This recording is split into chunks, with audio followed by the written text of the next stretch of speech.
Shalom saudara-saudariku yang terkasih dimanapun berada, kiranya Tuhan Yesus selalu melindungi dan menyertai kita semua.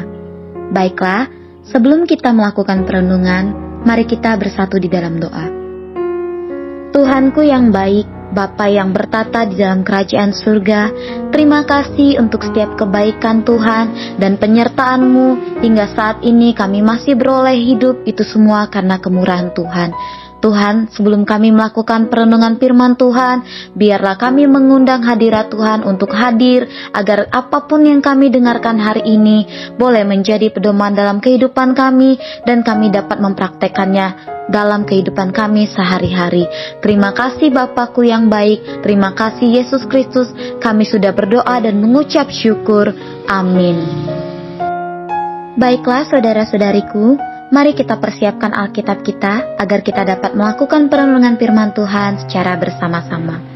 Renungan kali ini terdapat di 1 Korintus 13 ayat yang ke-13. Demikianlah tinggal ketiga hal ini, yaitu iman, pengharapan, dan kasih. Dan yang paling besar di antaranya ialah kasih.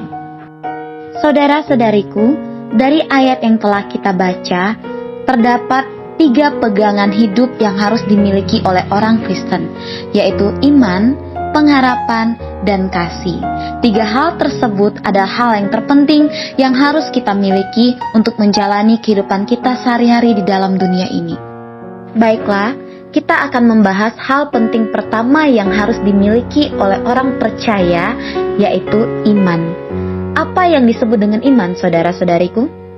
Di dalam kitab Ibrani yang ke-11 ayat yang pertama dikatakan, iman adalah dasar dari segala sesuatu yang kita harapkan dan bukti dari segala sesuatu yang tidak kita lihat.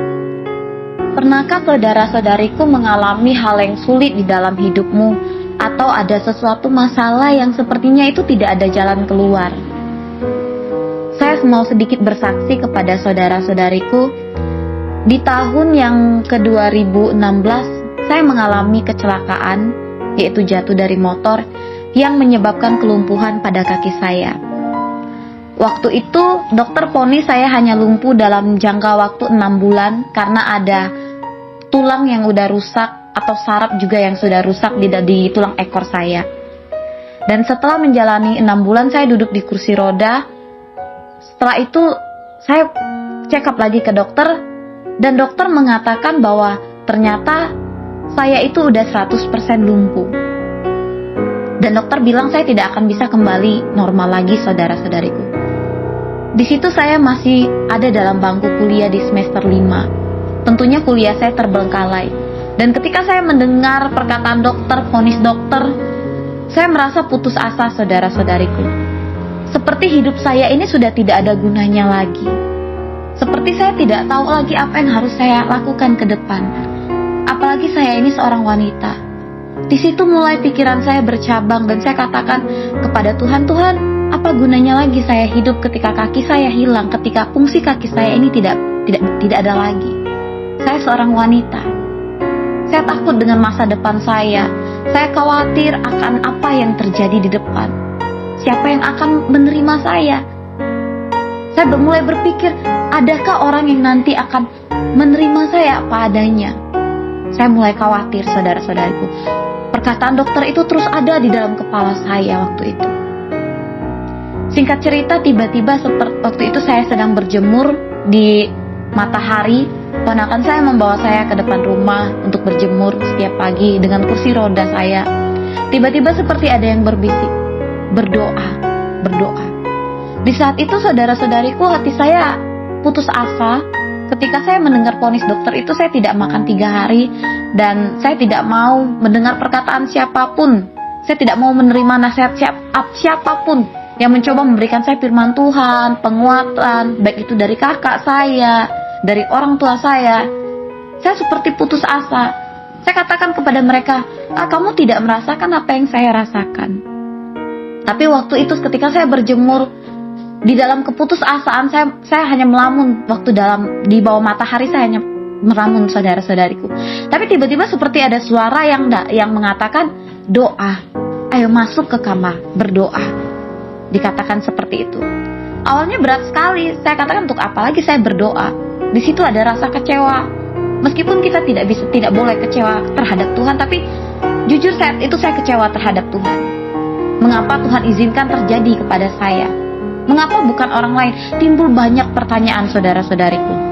Tapi saudara-saudariku, suara itu terus terngiang-ngiang di telinga saya. Dia terus katakan, ayo doa, ayo masuk ke kamar, ayo berdoa. Di dalam kelemahanmu, kuasanya bekerja. Terus dikatakan seperti itu terus. Sampai akhirnya saya katakan kepada ponakan saya untuk membawa saya ke kamar. Singkat cerita, saya sudah berada di dalam kamar. Saya kunci kamar saya. Pertama-tama saya bingung apa yang harus saya katakan kepada Tuhan. Saya harus bagaimana mulai berdoa. Karena perasaan saya di saat itu putus asa. Saya merasa hidup saya sudah tidak ada gunanya lagi. Sudah tidak ada pengharapan lagi. Di situ saya kehilangan iman.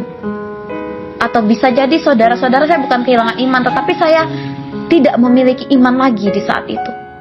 Saya merasa, wah ini mustahil.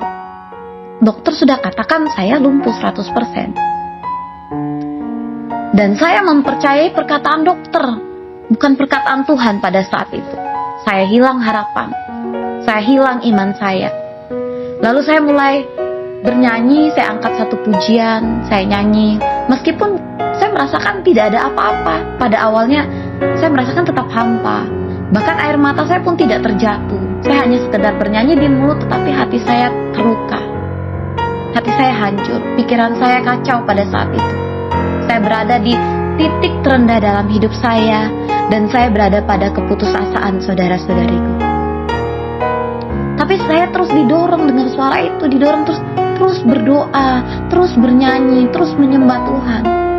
Akhirnya saya terus bernyanyi, sampai pada akhirnya saya meneteskan air mata saya, setetes demi setetes, dan terus mengalir. Dan saya menangis dengan hancur hati saya menangis. Saya mulai merasakan hadirat Tuhan. Saya mulai merasakan bahwa ada Tuhan di tengah-tengah saya, bahwa ada Tuhan yang memenuhi saya saat itu. Di dalam ruangan itu, di dalam kamar itu, walaupun saya sendirian, saya merasakan ada sesuatu yang hangat yang datang saat itu juga. Saya terus berdoa, saya menyembah Tuhan, saya katakan haleluya, haleluya. Lalu tiba-tiba saudara-saudariku, saya melihat suatu cahaya. Yang saya pikir itu tadinya adalah atap. Atap saya itu seperti bolong. Bolongnya itu semakin membesar, saya melihat ke atas.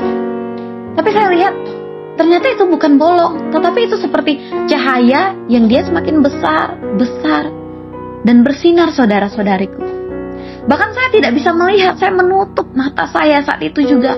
Saya merasakan silau dan terang yang begitu sangat luar biasa, yang saya tidak pernah rasakan terang itu. Saya tidak pernah lihat terang itu ada di dunia, saudara-saudariku. Saya hanya melihat terang itu terus semakin bersinar. Dan saudara-saudari tahu, saya seperti tahu bahwa itu adalah Tuhan Yesus. Saya merasakan damai yang belum pernah saya rasakan di dunia, yang belum pernah saya dapatkan di dunia, saya rasakan pada saat itu, saudara-saudariku. Dan saya tahu bahwa itu adalah Tuhan Yesus. Saya menangis, saya panggil Yesus, saya katakan Tuhan Yesus, saya katakan seperti itu. Saya terus menjerit Tuhan Yesus, saya katakan, karena saya sangat percaya bahwa itu adalah Tuhan Yesus, saudara-saudariku. Ketika saya percaya bahwa itu adalah Tuhan Yesus, di situ Tuhan kembalikan lagi iman saya. Iman saya kembali tumbuh lagi, dan saya percaya sekali bahwa Tuhan Yesus itu sudah datang kepada saya saat itu juga, saudara-saudariku. Lalu saya katakan kepada Tuhan, karena saya merasakan damai yang belum pernah saya rasakan, damai yang belum saya pernah terima dari siapapun di dunia ini. Saya rasakan itu, saudara-saudariku. Dan saya bilang sama Tuhan, Tuhan, aku sama Tuhan saja. Seperti tiba-tiba saya tidak memikirkan lagi hal yang ada di dunia. Saya tidak pikirkan lagi orang tua saya, keluarga saya, teman-teman saya. Saya tidak pikirkan itu lagi, saudara-saudariku. Yang saya rindukan hanya Tuhan bawa saya aja pada saat itu. Saya tetap ingin berada di dalam hadirat kedamaian itu, saudara-saudariku. Saya tetap ingin berada di dalam cahaya itu, dan saya tidak ingin kembali. Mungkin saya masih di dunia, tapi saya merasa bahwa saya bukan di dunia lagi pada saat itu, saudara-saudariku. Saya katakan, Tuhan, aku ikut Tuhan saja ya. Tuhan, aku tidak mau kembali lagi nih kepada dunia, Tuhan. Karena saya merasakan tenang, begitu tenang saudara-saudariku. Tapi cahaya itu hanya sebentar. Dia hanya sebentar menghampiri saya. Tiba-tiba cahaya itu semakin kecil, kecil dan mengecil. Dan situ saya menangis. Saya takut Tuhan tinggalkan saya. Saya jerit, Yesus jangan tinggalkan saya. Tuhan Yesus jangan tinggalkan saya. Bapa, saya menangis seperti anak kecil. Saya terus panggil Tuhan, saya tidak mau ditinggalkan, saya mau ikut Tuhan, saya mau ikut aja sama Tuhan. Saya seperti anak kecil saudara-saudariku, yang merengek-rengek kepada bapaknya. Tapi cahaya itu terus semakin kecil, semakin kecil.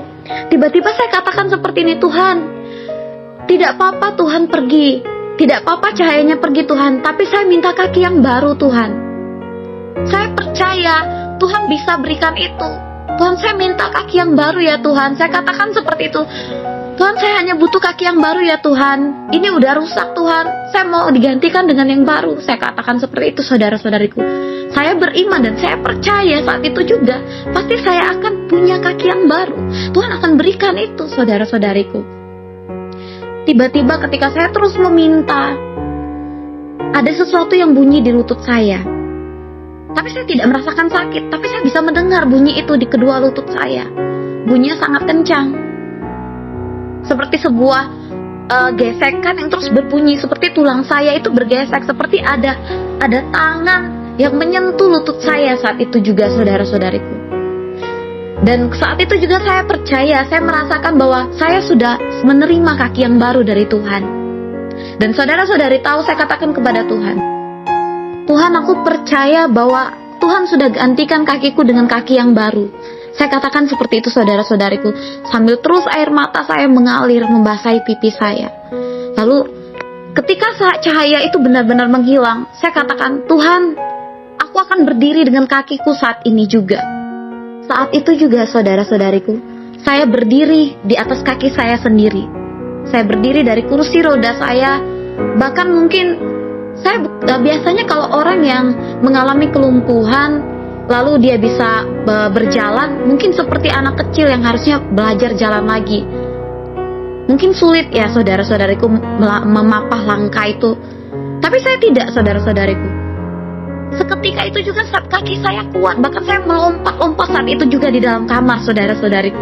Saya katakan terima kasih Tuhan Yesus, terima kasih Engkau begitu ajaib Tuhan. Saya terus melompat-lompat pada saat itu juga sambil saya katakan, Tuhan terima kasih Tuhan Yesus. Terima kasih Tuhan Yesus. Saya terus berterima kasih kepada Tuhan. Karena saya melihat mujizat Tuhan itu terjadi dalam hidup saya saudara-saudariku. Ketika saya harus duduk di kursi roda dalam jangka waktu 6 bulan, dengan tiba-tiba vonis dokter mengatakan bahwa saya 100% lumpuh dan tidak bisa kembali normal. Saat itu juga dalam jangka waktu yang sangat singkat Tuhan bisa mengubah keadaan saya saudara-saudariku. Tuhan bisa mengubah keadaan yang dokter katakan seperti ini menjadi tidak seperti itu saudara-saudariku. Dan saya keluar kamar, pada saat itu saya melihat orang tua saya menangis memeluk saya.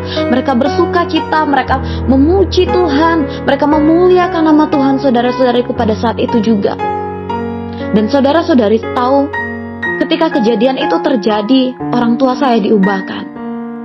Khususnya ayah saya. Yang dulunya ayah saya tidak pernah saat teduh dan tidak pernah berdoa di pagi hari. Tapi sampai sekarang ayah saya sering berdoa, bahkan setiap ia bangun pagi ia berdoa saudara-saudariku.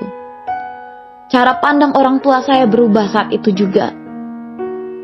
Ketika ia melihat bahwa Tuhan itu bekerja untuk anaknya, bahwa Tuhan itu melakukan mujizat, kehidupannya diubahkan saudara-saudariku. Saya sangat bersyukur karena hal itu terjadi di tengah-tengah keluarga saya, yang ternyata membawa keubahan hidup kepada orang tua saya, kepada keluarga saya, pada saudara-saudari saya. Dan di sini saya mau katakan saudara-saudariku, iman yang menyelamatkan kita. Imanlah yang akan menentukan kehidupan kita. Ketika kita memiliki iman, kita punya pengharapan akan hal-hal besar yang terjadi, yang akan terjadi ke depan di dalam hidup kita. Kita percaya bahwa akan ada hal-hal baik yang bisa terjadi atas hidup kita. Ketika segala sesuatu itu terlihat mustahil saudara-saudariku, mungkin bagi kita itu mustahil, tapi tidak ada sesuatu yang sulit, yang tidak mungkin bagi Tuhan kita Yesus Kristus. Yang perlu kita tanam dalam diri kita adalah kita memiliki iman, saudara-saudariku. Imanlah yang menyelamatkan kita. Imanlah yang akan menentukan masa depan kita. Sebagaimana kita beriman kepada Tuhan kita Yesus Kristus, kita percaya bahwa Yesus itu adalah Tuhan dan Juru Selamat kita. Ketika kita percaya, kita diselamatkan. Dan saya belajar dari kejadian saya, dokter sudah vonis saya seperti itu. Mungkin suatu hal yang mustahil kalau saya bisa kembali normal, saudara-saudariku. Tetapi perkataan dokter tidak menentukan hidup saya. Saya hidup oleh perkataan Tuhan. Kita beriman dan percaya bahwa Yesus Kristus adalah Tuhan. Kita diselamatkan, saudara-saudariku. Karena imanlah yang menyelamatkan kita. Imanlah yang menentukan hidup kita. Ketika segala sesuatu terlihat mustahil, ketika segala sesuatu terlihat tidak mungkin, tapi ketika kita memiliki iman bahwa itu mungkin, maka akan terjadi seperti apa yang kita imani, saudara-saudariku. Sekecil apapun imanmu, itu bisa menyelamatkan engkau. Dari apa yang saya alami, saudara-saudariku, saya belajar bahwa hidup kita itu bukan ditentukan oleh perkataan orang lain. Mungkin saudara-saudari pernah mengalami hal yang sama. Penyakit yang sudah divonis dokter seperti ini dan seperti itu, terlihat menyeramkan, terlihat begitu menakutkan, tidak mungkin sembuh. Saudara-saudari perlu tahu dan imani bahwa hidup kita itu bukan karena dokter. Hidup kita itu bukan karena perkataan manusia, tetapi karena perkataan Tuhan.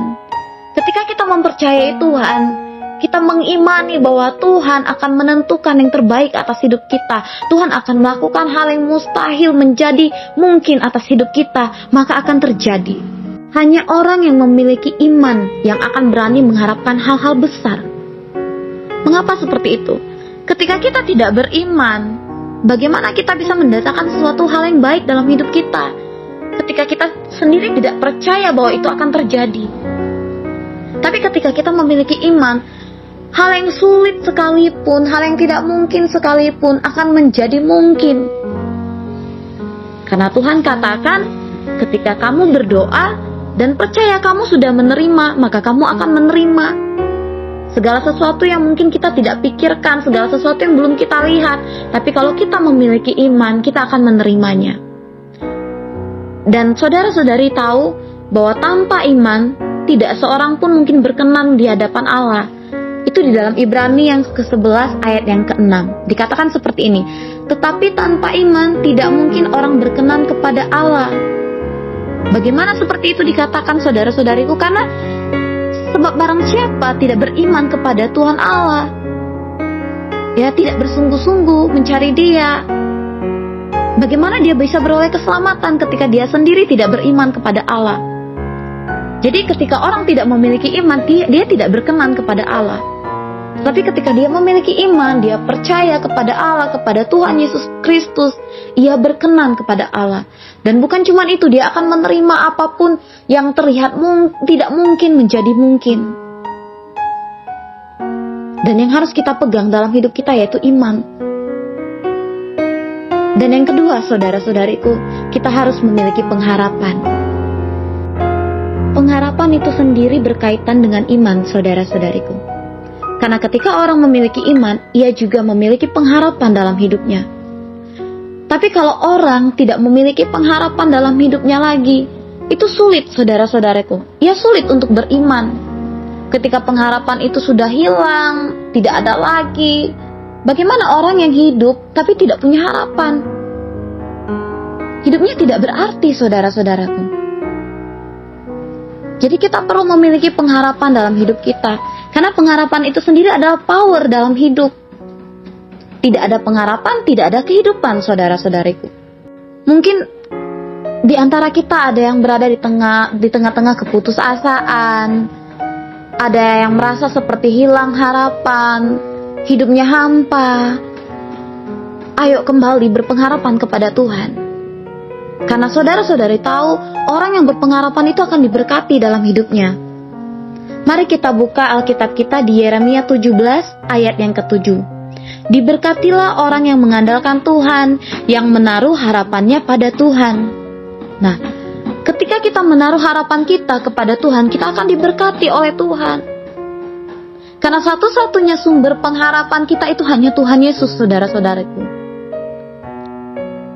Ketika hidup kita terasa hampa, ketika segala sesuatunya terlihat sulit, masalah datang silih berganti, kita mengalami kegelisahan, mengalami penderitaan, ya saudara-saudariku, mari berpengharapan kepada Tuhan.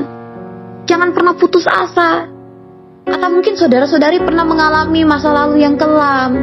Ada sesuatu dosa yang dilakukan, yang terus mengikuti, menghantui sampai sekarang, sehingga saudara-saudari merasa tidak layak, merasa hidupku sudah tidak ada harapan lagi, aku sudah hancur, aku sudah seperti ini. Tidak, saudara-saudariku, engkau masih memiliki pengharapan. Ketika engkau datang kepada Tuhan, pengharapan itu ada dalam Tuhan.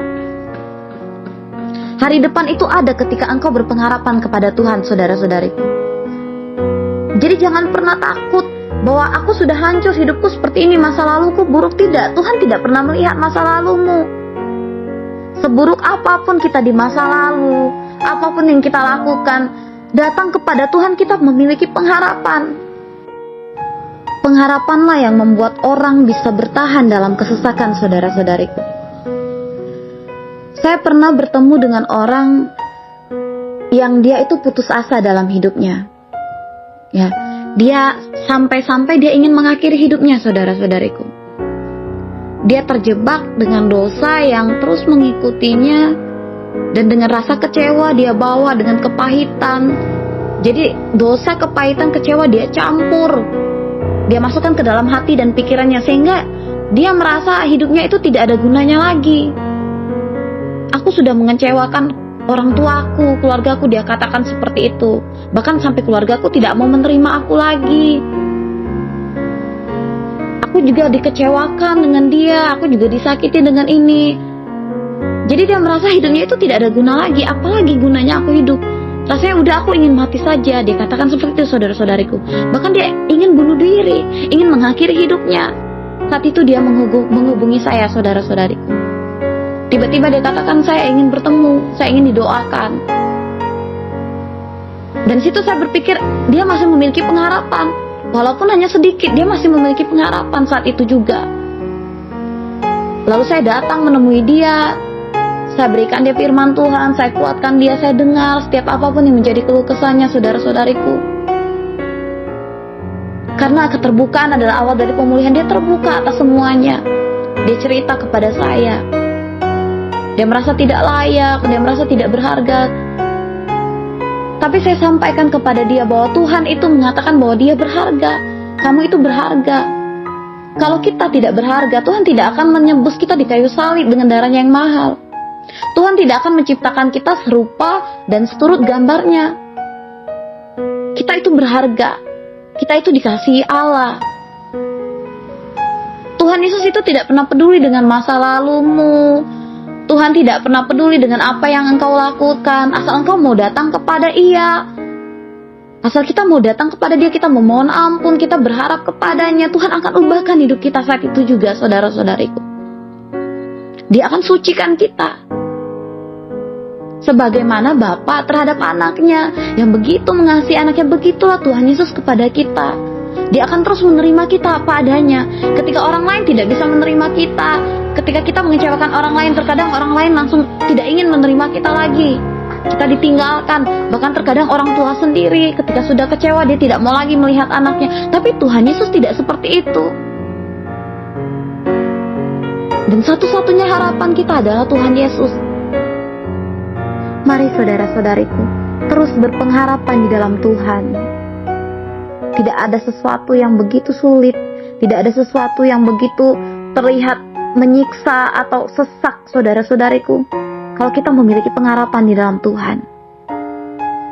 Berpengharapan ketika gelisah, berpengharapan di tengah penderitaan, berpengharapan akan hari depan.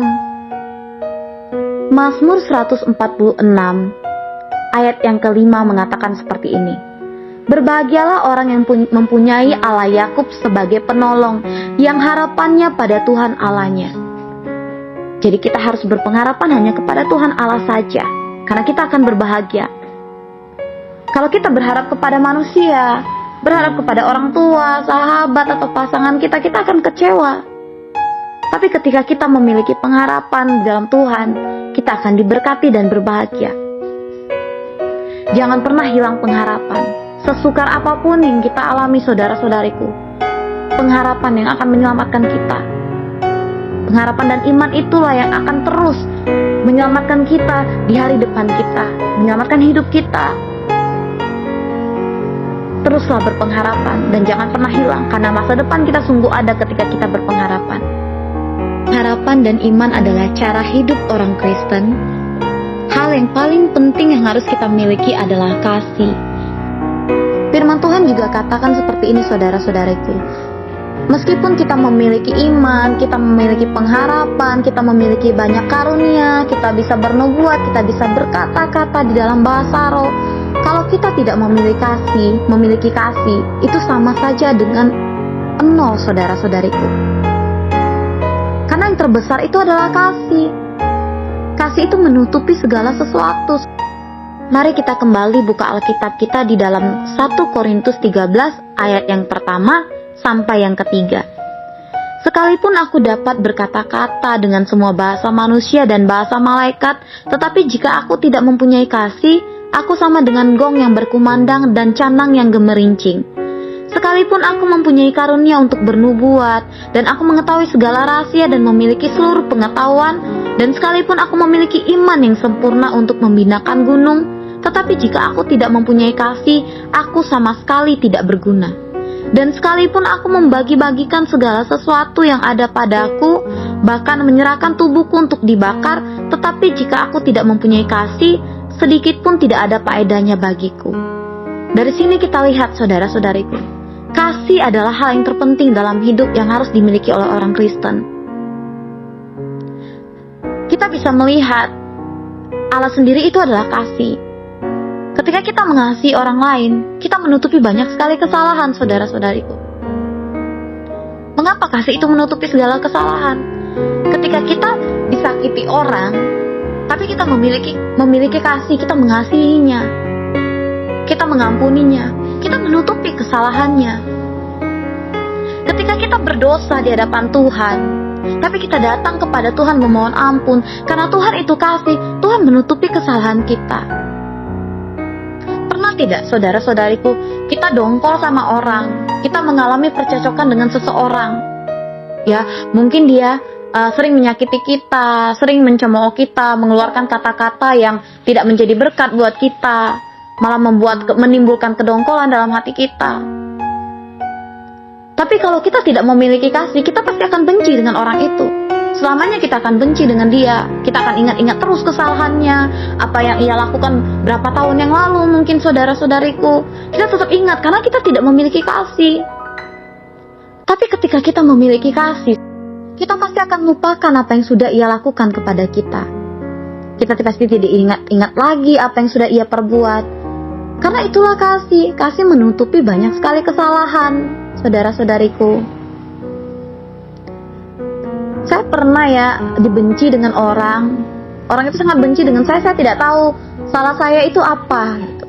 Ya mungkin saya memang ada salah, tapi saya tidak tahu. Saya bertanya kepada Tuhan, Tuhan, apa salah saya? Jika memang saya memiliki kesalahan, Tuhan tolong dibukakan, tolong koreksi pribadi saya, ampuni saya Tuhan. Saya katakan seperti itu kepada Tuhan. Tapi orang itu terus membenci saya tanpa sebab, terus menimbulkan kebencian. Tapi ada suatu hari, saudara-saudariku, saya bertemu dengan orang ini tanpa sengaja. Mungkin ini sudah Tuhan rencanakan bagaimana agar saya dan dia berdamai. Ketika saya bertemu dengan orang itu, dia sedang alami suatu kesakitan, saudara-saudariku. Sedang alami penderitaan. Kalau saya tidak memiliki kasih, saya bisa saja biarkan dia. Karena dia sudah membenci saya tanpa sebab, dia sudah menimbulkan kedongkolan dalam hati saya. Kalau saya ikuti manusia daging saya mungkin tidak mau tolong dia, saudara-saudariku. Tapi saya ingat, saya ini apa? Saya juga dikasihi Tuhan. Saya juga hidup karena kasih karunia Tuhan. Kalau saya tidak mengasihi orang, tandanya saya tidak mengasihi Tuhan. Begini, saudara-saudariku, ketika kita katakan kita mengasihi Tuhan Allah kita, tapi kita tidak mengasihi sesama, itu sama dengan bohong. Kalau kita katakan kita mengasihi Tuhan, itu berarti kita juga mengasihi sesama. Kita tidak bisa, saudara, kita katakan kita mengasihi Tuhan dengan cara kita ke gereja, kita rajin ke gereja, kita melayani Tuhan setiap hari, kita terlibat dalam pelayanan, kita aktif di dalam gereja. Tetapi terkadang kita juga membenci saudara kita juga membenci orang lain. Tidak bisa. Meskipun saudara beranggapan, wah berbeda dong, saya mengasihi Tuhan, saya melayani Tuhan. Ya dia sudah membuat saya seperti ini, saya patut benci dia. Tidak bisa, saudara-saudariku. Kita harus wujudkan kasih Tuhan Allah itu kepada sesama kita. Ketika kita katakan kita mengasihi Tuhan, kita juga harus mengasihi sesama. Sebagaimana Tuhan Yesus sudah mengasihi kita. Jadi, ketika itu saya tolong dia, saudara-saudariku. Saya tolong dia. Setelah saya tolong dia mengatakan seperti ini, kamu tidak benci saya ya? Kamu tidak sakit hati ya kepada saya? Dia katakan seperti itu, saudara-saudariku. Saya katakan tidak. Saya tidak membenci kamu. Karena saya sudah lepaskan pengampunan. Sebelum itu saya sudah lepaskan pengampunan, saudara-saudariku. Ketika ia menyakiti saya terus berdoa, saya berkati dia terus. Dan Tuhan buka jalan, inilah jalannya, agar saya dan dia itu berdamai, saudara-saudariku. Dan saat itu juga dia mengatakan maafkan saya, dia katakan seperti itu. Di situ hati saya tersentuh. Saya sangat terharu dengan perbuatan Tuhan. Sebagaimana Tuhan sudah mempertemukan kami tanpa sengaja, Tuhan punya maksud untuk mendamaikan kami, saudara-saudariku. Itulah yang disebut dengan kasih. Ketika kita mengasihi orang lain, kita mengasihi Tuhan, kita pasti berdampak pada orang lain. Dan saya belajar dari kejadian itu, saudara-saudariku. Kasih itu bisa meluluhkan hati yang begitu keras, yang tadinya dia benci kepada kita, dia dongkol kepada kita. Tapi kasih itu bisa meluluhkan kebencian itu, saudara-saudariku. Di dalam 1 Korintus yang ke-13 ayat yang ke-8 dikatakan, kasih tidak berkesudahan, nubuatan akan berakhir, bahasa roh akan berhenti, pengetahuan akan lenyap, tetapi kasih yang akan tetap kekal. Kasih itu tidak berkesudahan, saudara-saudariku. Sama seperti kasih Tuhan Yesus kepada kita, tidak berkesudahan. Sejauh manapun mungkin kita sudah meninggalkan Tuhan saat ini, kita lari dari hadapan Tuhan, kita melupakan Ia. Sampai-sampai kadang kita tidak punya waktu untuk datang kepada Tuhan, semakin jauh daripada Tuhan, semakin mengikuti dunia. Tapi kalau kita datang kepada Dia, kita memohon ampun, kita bersujud di hadapan kakinya, saudara-saudariku. Tuhan Allah itu kasih, Ia pasti akan menerima engkau. Karena Ia mengasihimu, Ia mengasihi kita, saudara-saudariku. Kasih menutupi banyak sekali kesalahan. Karena kasih Allah, Ia menutupi kesalahan kita. Kita sering melupakan Tuhan Yesus. Kita sering menyakiti hati Tuhan. Kita sering sekali mengecewakan Tuhan. Ya bahkan mungkin kita tidak ingat kepada Tuhan Yesus. Kita pernah jauh melangkah dari kasih-Nya Tuhan. Tapi ketika Ia datang, Ia tetap menerima kita, saudara-saudariku. Ya, bahkan dikatakan, Ia karena kasih-Nya, Ia menebus kita dari dosa-dosa dan pelanggaran kita. Yang seharusnya yang dihukum itu adalah kita, bukan Tuhan Yesus. Tetapi karena kasih Bapa tadi, Dia mengasihi kita. Dia menjadikan kita biji matanya, saudara-saudariku. Seperti itulah kasih. Dan kasih itu, ketika kita sudah diinjak-injak oleh orang lain, kita memilih untuk tetap mengasihi Dia. Tuhan pasti akan memberkati kita. Tuhan akan melimpahkan begitu banyak kasih-Nya ke dalam hidup kita. Karena firman Tuhan sendiri mengatakan, kasihilah Tuhan Allahmu dan kasihilah sesamamu seperti dirimu sendiri. Jadi, mari kita belajar mengasihi orang, mengasihi sekitar kita, sehingga orang lain akan melihat dalam diri kita itu ada kasih Tuhan. kita bisa menerapkan kasih Tuhan, membagikan kasih Tuhan kepada orang lain yang melalui diri kita, saudara-saudariku. Apalagi untuk orang yang tidak kenal Tuhan, kita bisa membagikan kasih Yesus itu melalui diri kita. Dan jadinya kita berdampak bagi sekitar kita. Itulah yang harus dimiliki oleh orang Kristen. Pegangan hidup yang harus kita miliki sebagai pengikut Tuhan Yesus. Kita harus memiliki iman. Kita memiliki iman percaya akan segala sesuatu yang akan terjadi, hal yang baik akan terjadi, yang akan Tuhan lakukan. Kita memiliki pengharapan ketika seperti sudah tidak ada pengharapan, tapi pengharapan kita hanya kepada Yesus. Lalu kita juga memiliki kasih dalam hidup kita.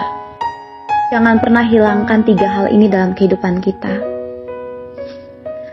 3 hal penting yang harus menjadi pegangan hidup kita di setiap saat dan setiap waktu, yaitu iman, pengharapan, dan juga kasih. Baiklah saudara-saudariku, sampai di sini perenungan kita kali ini. Mari kita akhiri di dalam doa. Bapa-Ku yang baik, Bapa yang bertata di dalam kerajaan surga, terima kasih Tuhan karena kasih setiamu. Dari awal kami mendengarkan perenungan ini sampai akhir, Engkau tetap hadir di tengah-tengah kami. Tuhan Yesus, apa yang sudah kami dengar Tuhan, yaitu iman, pengharapan, dan kasih, pegangan hidup kami di dalam dunia. Biarlah Tuhan kami tetap memiliki iman Tuhan, di tengah badai Tuhan, di tengah topan Tuhan, gelombang arus dalam kehidupan kami tetap memiliki iman bahwa Allah kami akan menyertai kami, bahwa kami akan menang dalam segala hal, dalam segala pergumulan dalam hidup kami Tuhan. Dan ajari kami untuk tetap memiliki pengharapan dan hanya berharap kepada Engkau Tuhan. Ketika kami merasa seperti sudah tidak ada harapan lagi dalam hidup, ketika kami merasakan putus asa, tapi kami mau belajar Tuhan agar kami tetap memiliki pengharapan hanya di dalam Engkau. Karena kami percaya ketika kami memiliki iman dan pengharapan, mujizat itu akan terjadi atas hidup kami. Dan tidak ada sesuatu yang tidak mungkin atas hidup kami ketika kami berharap kepada Engkau dan ketika kami beriman kepada Tuhan. Tuhan Yesus, ajari kami juga untuk tetap mengasihi-Mu Tuhan di setiap saat, untuk tetap datang kepada Tuhan dalam setiap musim hidup kami Tuhan, untuk tetap mau melayani Engkau Tuhan dimanapun kami berada. Kami tetap memancarkan kasih-Mu Tuhan kepada sesama kami Tuhan, sehingga orang lain bisa merasakan kasih yang sudah Tuhan berikan bagi kami Tuhan Yesus. Terima kasih Tuhan, dimanapun saat ini kami berada, biarlah kasih karunia Tuhan tetap nyata dalam hidup kami. Biarlah kami tetap beroleh iman, pengharapan yang daripada Tuhan, karena Engkaulah sumber pengharapan kami, sumber kekuatan di dalam hidup kami, Allah yang begitu mengasihi kami. Terima kasih Tuhan Yesus, terima kasih Bapa-Ku yang baik. Kami sudah berdoa dan kami menyerahkan hidup kami ke dalam tangan Tuhan. Haleluya, amin.